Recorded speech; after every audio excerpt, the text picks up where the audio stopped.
It's one thing to throw a perfect game, but I pretty much started the day off with a perfect pitch, throwing out the first pitch at the Cubs game. Leave it to Philip Humber to top me with his performance against the Mariners, and he joins us now.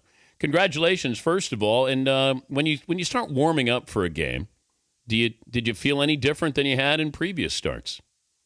No, man. I actually, you know what? When I was warming up out there, I was thinking, well, I better have command of my fastball today because everything else is kind of sloppy. That was the word I was using to AJ, and it's funny because after about the fifth or sixth inning there, AJ was like, keep slopping it up there, it's working, so keep doing it. But yeah, I didn't feel any different than probably any other game. I don't pay a whole lot of attention to how I feel, in the bullpen, because going from there to the game mound usually changes things, one way or the other. So I just focus on, getting warmed up and getting loose and really going out there and try to make pitches, but never expect something like that to happen for sure. When did teammates start ignoring you during the game?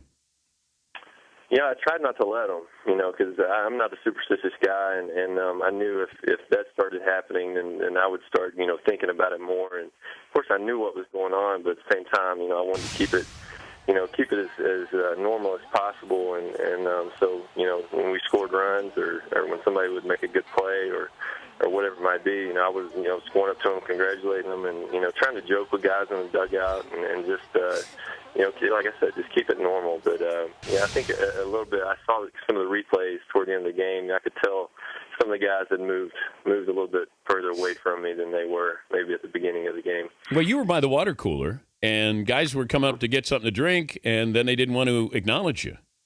Yeah, exactly. They're kind of reaching over each other, and it was kind of a weird deal. But I was doing my best to force the acknowledgement and force them to, be normal to me, just like I was being to them. You, with Przinsky, and he's been behind the plate. Usually, whenever he's in a game, there's somehow controversy ends up. But here you have him during a game, and I know his personality. How does he help you through this process, whether he gives you advice or he's joking, or his role in all of this was what? Well, AJ, he does a great job of calling pitches. That's one of his strong suits as a catcher. I think, he's been around the league so much and knows the hitters, and he gets good reads off of guys' swings, even though probably the Mariners have a lot of young guys that maybe we haven't seen before. He can usually tell by, just the way the guy swings the bat, how we're going to approach him, how we're going to attack him, and so it makes you feel comfortable as a pitcher, not thinking, all right, I've got to second guess this, pitch call right here. Normally, I just kind of follow what he puts down there, and he did a great job the other day. As far as advice goes, most of the time AJ is just giving you a hard time. If you want to stay humble, AJ is a good guy to be around, and so it was fun, man. I love throwing to him, and I love him as a teammate.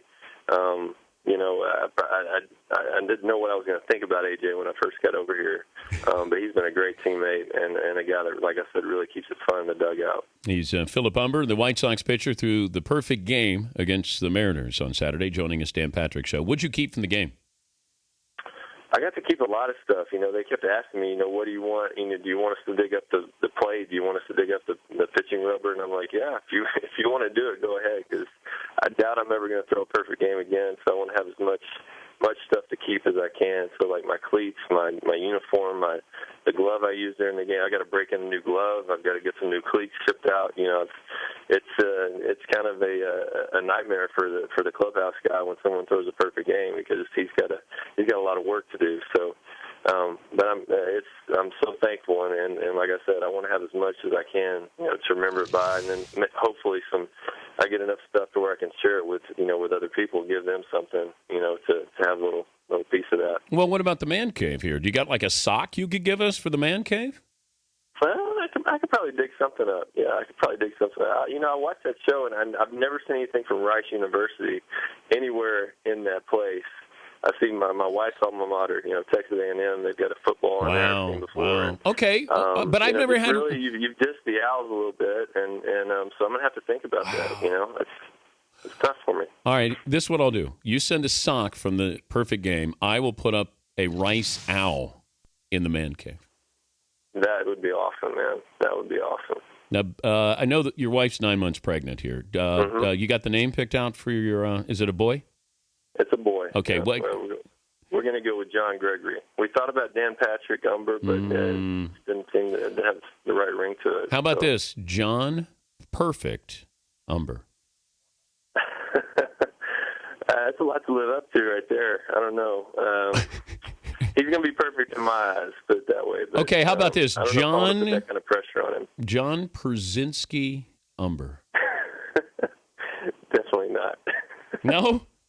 No chance. By the way, Przinski has to get involved in the drama by dropping the third strike. You know that he did that on purpose just so he could make... You know what? I wouldn't say he dropped it. I mean, that's about as far from the plate as I've thrown a pitch in a long time. As you can probably relate to, I heard about your first pitch at Wrigley. But did you hear about my first pitch and maybe you realized you needed to step up your game a little bit against the Mariners? I didn't hear about it until after I pitched, so no, I can't give you credit there. Actually, Paulie just told me about it, so you can thank him for that. But yeah, when after that pitch, the last pitch of the game, like I said, it's probably the worst pitch I threw all day as far as location wise. I was thinking, oh my gosh, I just blew it, and then he swung, and I'm like, well, go get it, AJ, throw him out, And I was just hoping AJ didn't trip over his feet or something, and of course, he didn't, and it was just unbelievable. Did you think it was a strike? Do you think he went? At the time, I'm not really paying attention to the hitter. I'm just hoping he swung, and I saw the umpire ring him up. But after I went back and looked at it, it looks to me like he went around. But I mean, if I was him in his shoes, I might say the opposite. It's kind of check swings are kind of a tough call. But I'm certainly glad that the call went my way for sure. The pride of Rice University and soon to be a proud father, Mr. Perfect, at least for one day, Philip Humber, the White Sox pitcher. We'll look forward to getting the sock here for the Man Cave. And yes, I promise I'll put up something from Rice University. All right, I appreciate it. Hey, congratulations. All right, thanks a lot. All right, Philip Humber, the 21st pitcher to throw a perfect game. Is that right?